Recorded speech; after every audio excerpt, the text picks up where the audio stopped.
What's up, everybody? Welcome to another episode of Dweeb Factory. I am LA, and this is my host, Charlotte. Yes, hello. Co-host, whatever you My are. host. She happens to be here every day. Freak. We're going to be talking about some movies, TV shows, just all around cool stuff. It's about a month away until Force Awakens hits theaters, and it's already on track to be a super mega blockbusting thrill ride.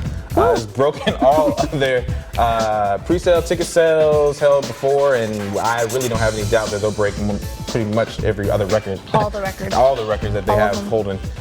Disney is set to make major bank with that movie and its merchandise. All the hype has been picking up steam, and closer we get to the holidays. So, what is it about Star Wars that makes everybody so excited? Well, for one, it's a multi-generational show. Movie.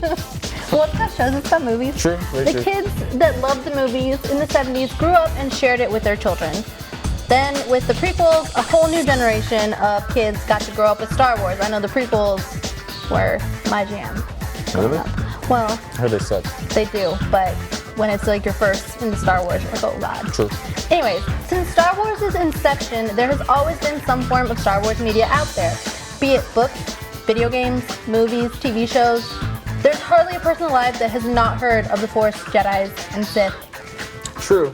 Now we are Consumer Nation, and we have been supplied with an entire world with its own stories, heroes, adventures to feed on. So with so much information and characters so universally liked, it's easy to become a glutton for all things Star Wars. Get in my belly. Alright.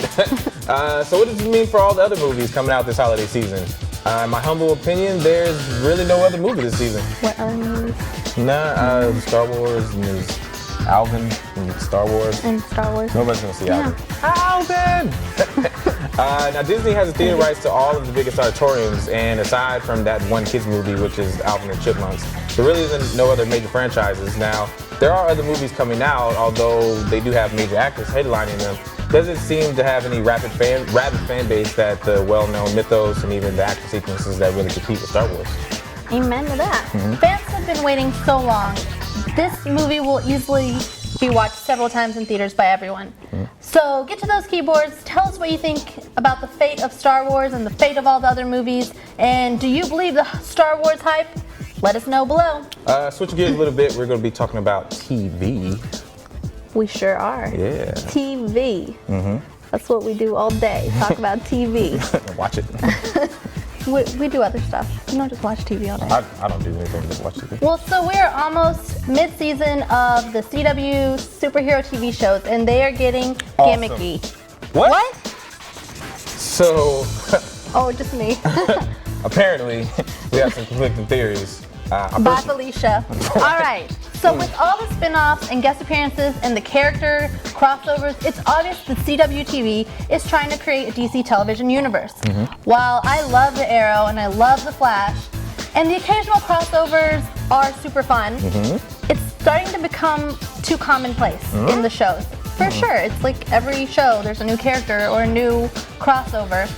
It seems like every week the two CW Titans introduce a new character or cross over already existing characters and slap them into the storylines. It's starting to feel as if they're so afraid to dip even slightly in the ratings that they're forcing it on us. On The Flash this season alone, keep in mind we're on episode 7, we've seen Patty Spivot, Jay Garrett, Zoom, Dr. Light, and now Hawkgirl. 5 characters, 7 episodes. And the Arrow has already crossed over, has already brought in Constantine from the canceled show, which you shouldn't have canceled it. It was awesome. And they're going to cross over again with the Flash in the introduction of Hawkgirl. While I am aware that they are ramping up for Legends of Tomorrow, and we're trying to generate a buzz for that, I feel like they do so at the expense of their big dogs, Flash and Arrow. I, for one, am a much bigger fan of the subtle little fan Easter eggs that they put in there. For example, the episode with Jay Garrett and the Flash when they rescue Patty Spivot, that was an homage to the Two Worlds cover, which was freaking cool. Yeah, brilliant. It was brilliant, absolutely. I think that these shows have been successful because they are loyal to the fans, and the actors clearly care about the comic book characters and are acutely aware of the automatic fan base the comics bring. Unfortunately, I feel like the CW is also aware of the comic book fan base and they are trying to pander to that fan base by saturating the shows with as many comic book characters as possible in the hopes that it brings more fans. Objection! So, yes, there are a lot of characters, that is true.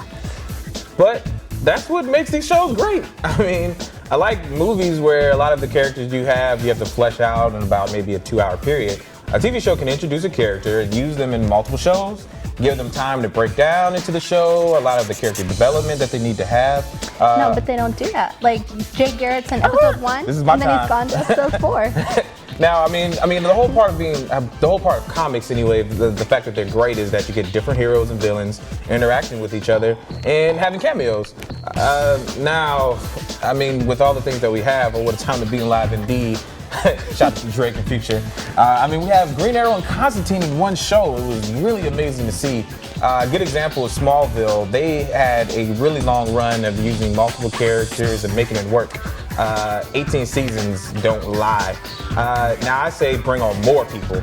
Now I want to see personally Nightwing, Swamp Thing, Kid Flash, Blue Beetle, Cyborg, and my personal favorite, Static Shock.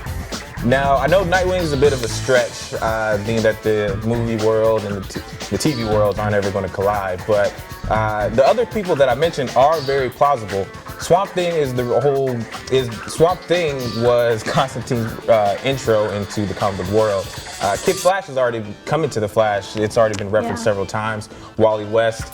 Now, on the Arrow, Ted Kord Industries is a thing, so Blue Beetle, the Jamie Reyes version, is very, very considerable. And I can see how he could fit in because most of the stuff they use in Arrow is very techy, which also leads into Cyborg, who can actually probably fit into any of the TV shows. He could fit into the Legends of Tomorrow, Arrow, or The Flash. It would be pretty awesome to see those guys pile up with him and Mr. Terrific and all those other guys. Now, Static Shock is the curveball because I really believe he could fit into the Flash universe.